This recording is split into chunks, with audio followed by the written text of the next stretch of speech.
Depoimento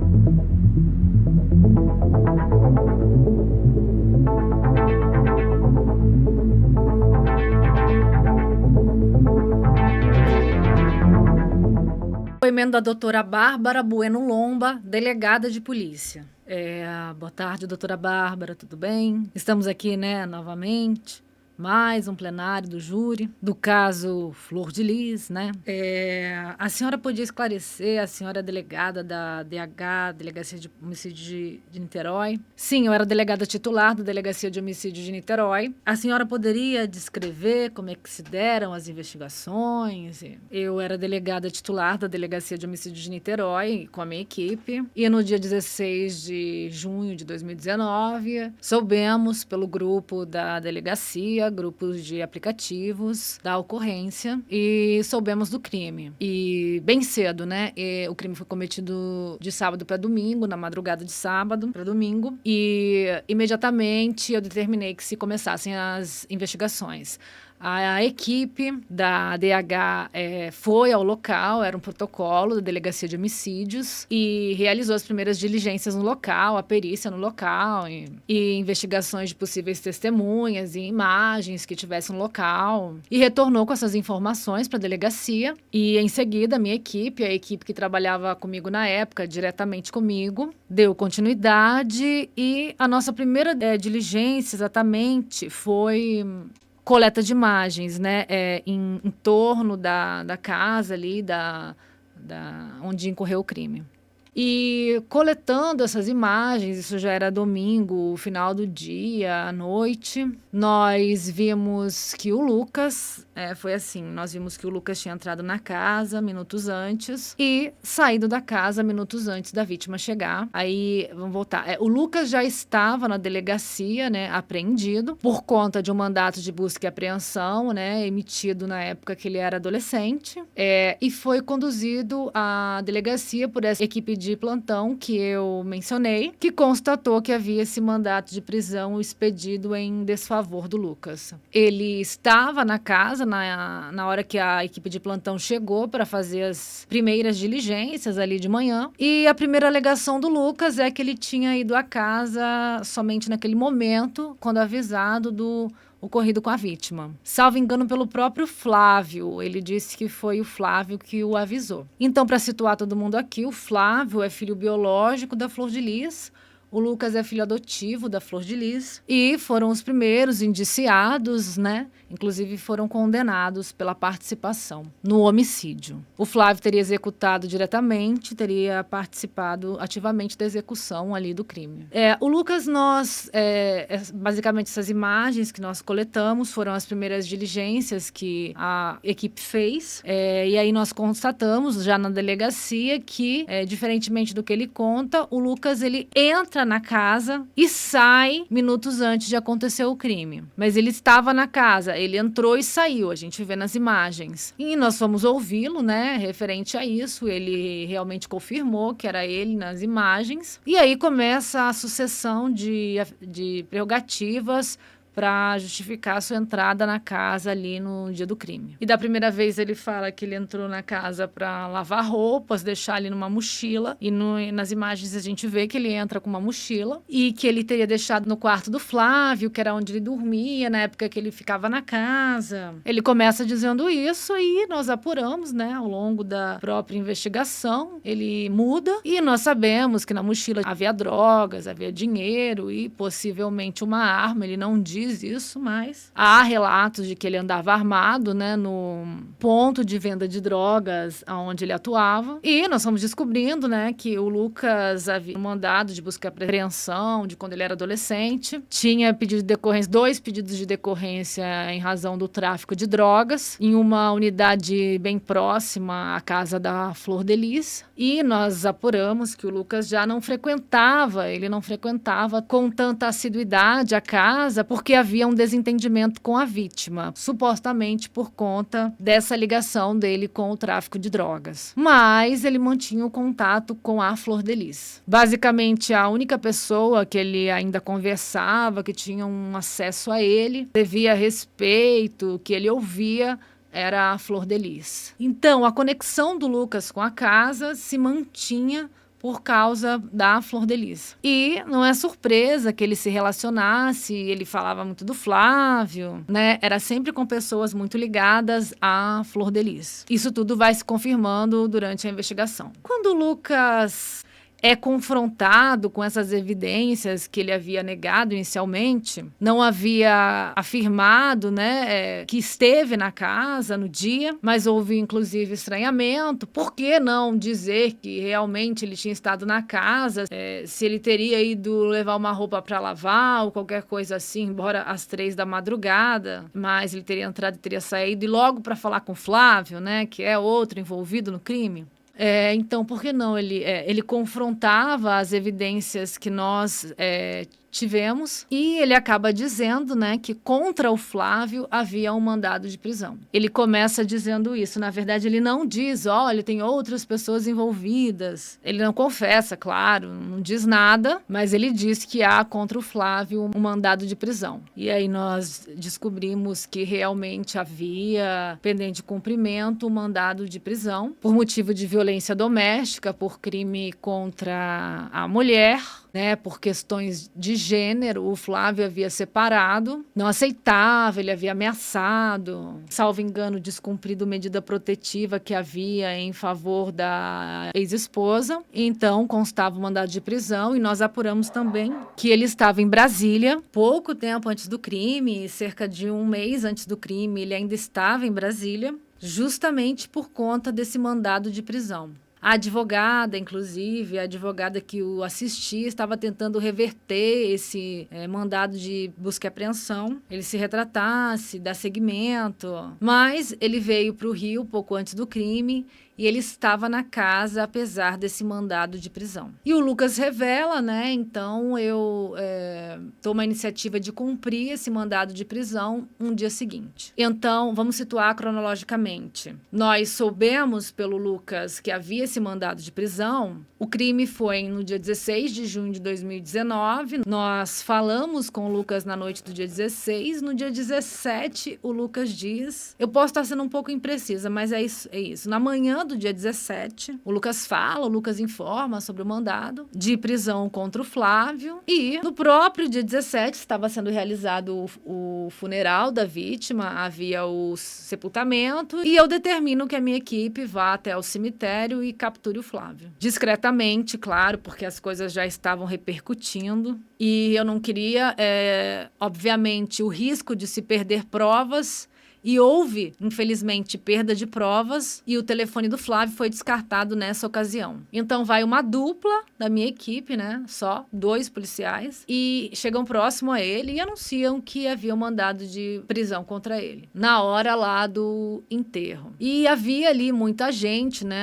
Nesse momento o Flávio estava ali com a Simone, com a Flor de Lis. Simone acusada também por participação no crime de homicídio. Ela é filha biológica da Flor de Lis, então irmã do Flávio. Dessa Simone não tinha... O Flávio ainda tinha uma relação conturbada com a mãe, tinha questões ali com a mãe. Mas a Simone era muito fiel à mãe, ela era muito vinculada à Flor de Lis ali o tempo todo. Durante toda a trajetória, né? Nunca havia problemas entre elas. Realmente pessoas muito vinculadas. Muito assim, né? A confiança plena, né? Então, o Flávio tá com esse número de pessoas na hora e eles conseguem, né, na hora que eles entendem que os policiais estão ali para capturar o Flávio, eles conseguem entrar no carro e nesse carro estava a Simone também e os policiais obviamente capturam, mas o Flávio consegue entregar pertences que estavam com ele à Simone. Estava o celular, né, usado pelo Flávio e que nós nunca conseguimos encontrar. Então, o Flávio veio para a delegacia de polícia nessas circunstâncias. E aí a gente começa as investigações e as coisas começam a ser reveladas, porque o Lucas começa a precisar, não vou saber precisar exatamente o momento, o Lucas começa a dizer para o Flávio que o Flávio havia consultado o Lucas, mais ou menos isso, sobre uma arma que ele queria comprar. E aí manda uma foto, né? O Lucas alega que ele manda uma foto nesse momento no telefone dele sobre uma arma, um modelo de uma arma, enfim. Consultando o Lucas para saber o que o Lucas achava da arma, se ele achava ela boa ou não. Isso depois é refutado pelo Lucas, ele diz que não houve isso. O que houve, na verdade, foi um pedido de auxílio ao Lucas para que se comprasse uma arma. O Flávio teria pedido auxílio porque o Lucas conhecia pessoas ali que pudessem vender mais facilmente a arma, lugares que tivesse arma. E fica comprovado, então, que o Lucas o auxilia na compra dessa arma. Que foi depois a arma que nós encontramos na casa, já no 3º dia de investigação, e no quarto do Flávio, e foi comprovada que foi a arma utilizada na execução. E também, né, se investiga, se apura aí a participação do Daniel Soter, né, que era usuário de drogas, que conheceu o Lucas ali na boca de fumo, em que o Lucas ficava, e por meio do Daniel, o Daniel leva o Lucas até a casa, né, porque ele trabalha ali num aplicativo de transporte, é o que ele alega, é o que eles alegam, então o Daniel leva o Lucas na casa naquela madrugada, supostamente para levar o Lucas no baile. Não foi apurado se o Daniel realmente sabia do plano ou não, não houve elementos para se dizer que ele soubesse, mas o Daniel leva o Lucas até a casa, depois supostamente para um baile que estava acontecendo naquele dia, e também participa desse auxílio para comprar a arma. Ele faz ao meio de campo ali, fala com os traficantes dos contatos dele, porque a arma é comprada, salvo engano, ali no Parque União, se não me engano, ali em Bom Sucesso. Nós temos inclusive evidências do deslocamento dos carros, tanto do Flávio quanto o Daniel, a esse local, no dia da compra, a comunicação entre eles, há inclusive depoimentos deles dizendo como foi, e assim é que se determina a participação do Lucas fornecendo essa arma, auxiliando fornecer essa arma aí. Não se esclarece como a arma foi comprada, com que recurso a arma foi comprada. Cada um diz que o Flávio diz que o Lucas também contribuiu, o Lucas diz que foi o Flávio que pagou. Isso fica contraditório, né? Mas o Flávio não exercia nenhuma atividade que pudesse lhe dar recursos para a compra de uma arma. A arma, se eu não me engano, ficou declarado que foi R$8.000 e realmente podia ser isso aí o valor. E esses recursos apareceram de uma forma, o custeio delas, para quem tinha possibilidade de oferecer essa quantia. Nenhum dos dois tinha recurso, isso é comprovado, como todos sabem, né? Então, depois dessas provas, nós apresentamos um mandado de busca e apreensão para ser cumprido na casa, e no dia 18 de manhã, então, dia 16, a vítima morre, e no dia 17, o Lucas e o Flávio já estão na delegacia, já dão essas declarações. O telefone do Lucas já está apreendido. Eu não me lembro. Vamos lá, vou falar. No dia 18, né, segundo dia de investigação, nós estamos dentro da casa cumprindo mandado de busca e apreensão expedido pelo juízo, e aquilo foi confuso realmente. Muita gente dentro da casa, muita gente, muitos quartos, muito grande. Já havia sido visto pela equipe do plantão algumas tensões de pessoas dentro da casa, inclusive quando o Lucas chegou ali na cena do crime, no dia do crime, no dia depois de manhã, é notado pela equipe do plantão que algumas pessoas ficam ali alvoroçadas. Eu também senti isso no dia com a minha equipe da busca. Algumas tensões entre os grupos ali na casa, a coisa não era coesa e há uma confusão realmente na hora do cumprimento. E nós sabemos naquele momento que o telefone da vítima não havia sido apreendido, estaria na casa, até por sinal, por comprovação de sinal, o sinal batendo naquela antena naquela região, mas nós não conseguimos apreender, por exemplo, o telefone da vítima. E depois ficou apurado que desapareceram com o aparelho naquela ocasião. E nós vamos ao quarto do Flávio, que era inclusive um dos objetos principais de busca e apreensão ali na casa, e só conseguimos encontrar a arma efetivamente na 3ª vez que nós fomos na casa. Então, essa busca não foi muito tranquila por conta da quantidade de pessoas que havia ali, né?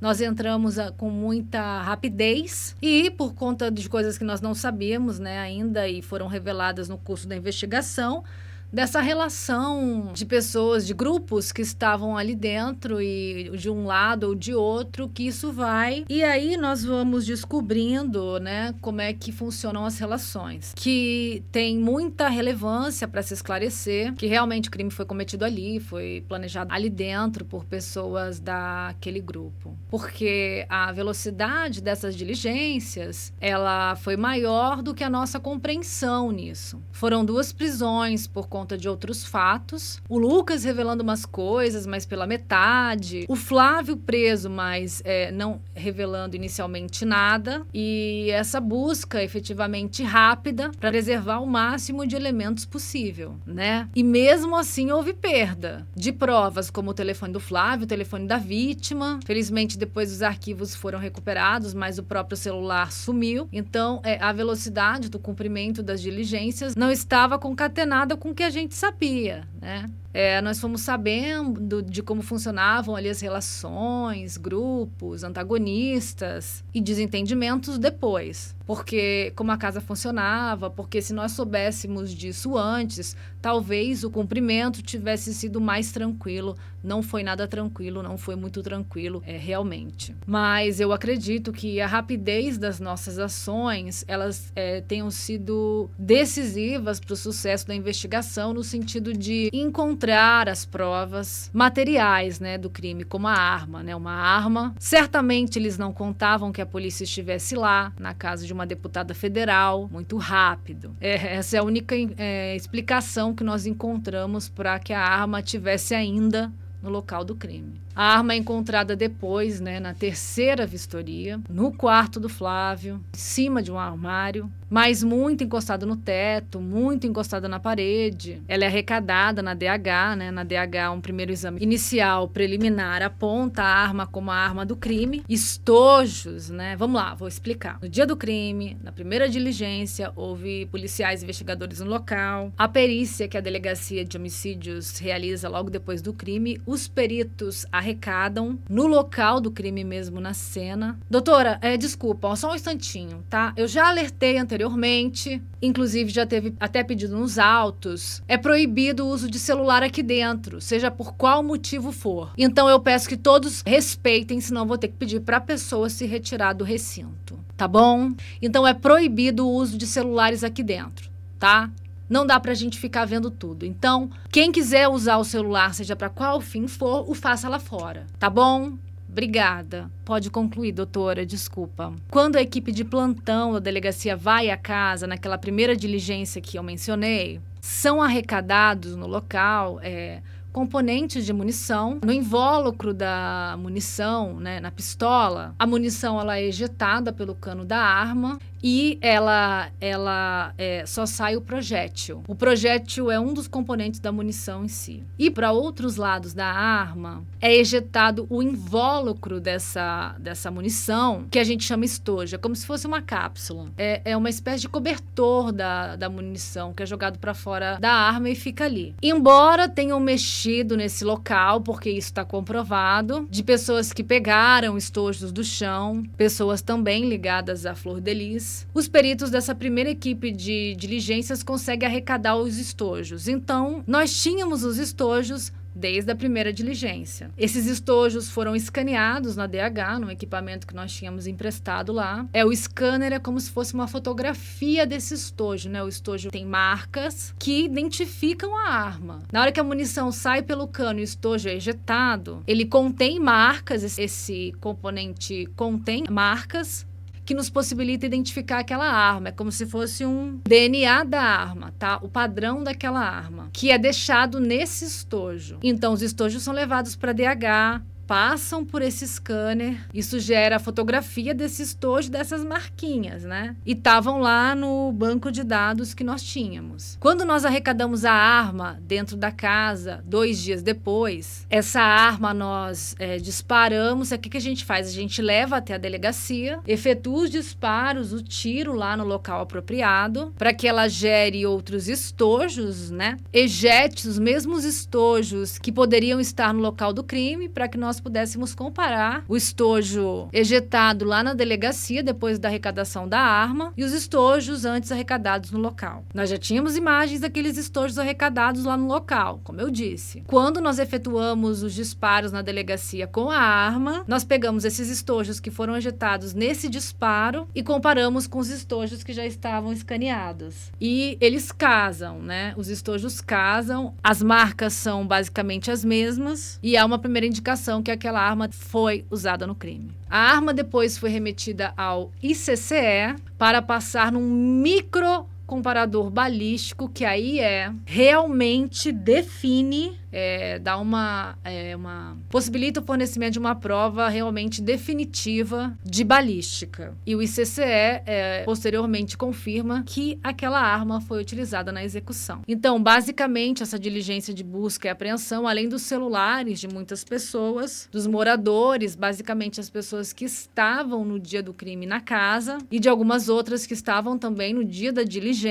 Além da apreensão desses celulares, ela basicamente, a busca, o cumprimento de busca, do primeiro mandado de busca, resultou na apreensão da arma de fogo utilizada no crime, que estava no quarto do Flávio. A arma do crime estava no quarto do Flávio, casando com essas informações que haviam nos fornecido o Lucas e o Flávio, nós prosseguimos na investigação dos dois como os primeiros envolvidos no homicídio. E aí tivemos certeza realmente de que o crime havia sido praticado ali dentro, por pessoas daquele grupo familiar, diferente do que havia sido falado, inclusive na imprensa, não na delegacia, mas na imprensa, que a Flor de Lis, né, numa das primeiras entrevistas que ela concede, ela fala categoricamente que o marido morreu para defender a família e que teria sido vítima de um roubo. Foi isso, embora não tenha falado em nenhum momento, não tenha dado essa declaração em sede policial. Mas nós temos essa declaração para a imprensa, tanto no sepultamento quanto anterior, dando uma impressão dela clara que havia sido um latrocínio. Quando a gente tem esses elementos em mãos, a gente consegue ter certeza que não se tratou de um latrocínio, mas os envolvidos estavam ali. Doutor, vai me guiando que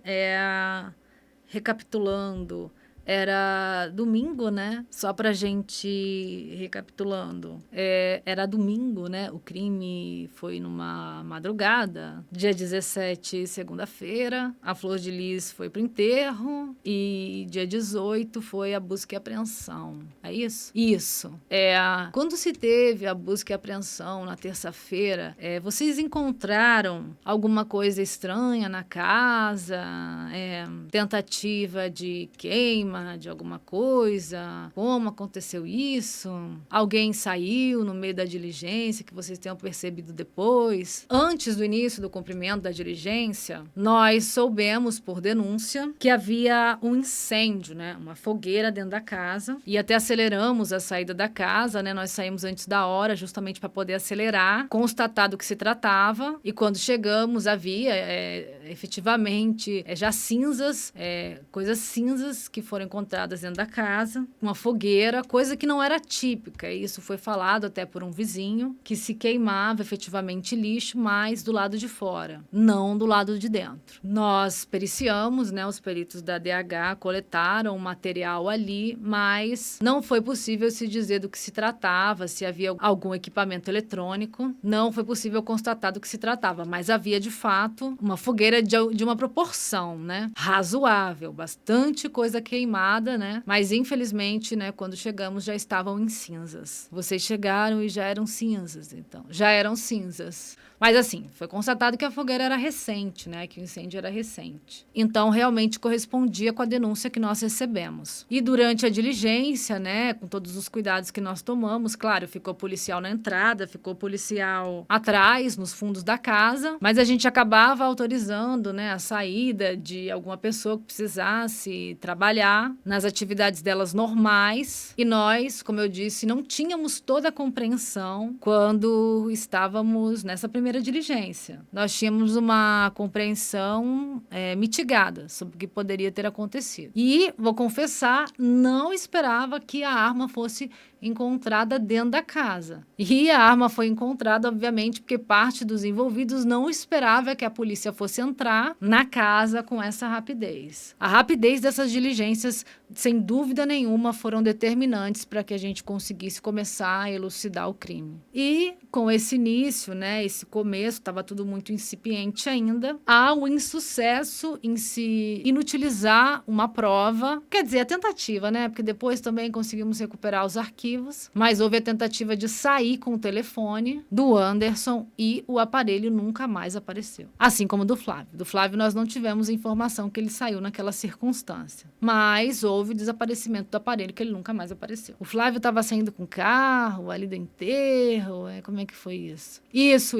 O Flávio ele estava saindo com o carro, no enterro ele estava com o celular e no momento que eles conseguem entrar no veículo, onde estavam a Simone também, a Flor de Lis, algumas outras pessoas, acho que de segurança, ele passa as coisas dele para a Simone. Faça um adendo aqui. A dona Maria Edna, mãe do pastor Anderson, também estava no carro e presenciou os fatos. E depois disso, nós não tivemos mais notícia do telefone. Era sempre dito que foi perdido, porque havia muita gente na casa. E aí, então, né, no dia 18, vocês aprenderam aí os celulares, as armas, vocês já tinham autorização para acesso, né? E aí vocês, depois do dia 18, como é que prosseguiram as investigações? Vocês intimaram, como é que foi o prosseguimento de vocês? Aí, depois do dia 18, fica um pouco confusa a questão das datas, mas houve depoimento do Flávio. No final da diligência do próprio dia 18, já à noite, logo depois de ter encontrado a arma, à noite, nós fomos procurados pela advogada que assistia a eles, que tinha estado na delegacia com a Flor de Lis, tinha estado com o Flávio. E ela diz que, na verdade, havia uma pessoa da família, porque, na verdade, esse cumprimento da busca e apreensão do primeiro mandado não foi só realizado na casa, nós fomos a algumas igrejas também. Então, eu dividi a equipe, né? A minha equipe foi para dentro da casa, mas havia equipes em outros locais. E uma das igrejas era administrada, vamos dizer assim, pelo Misael.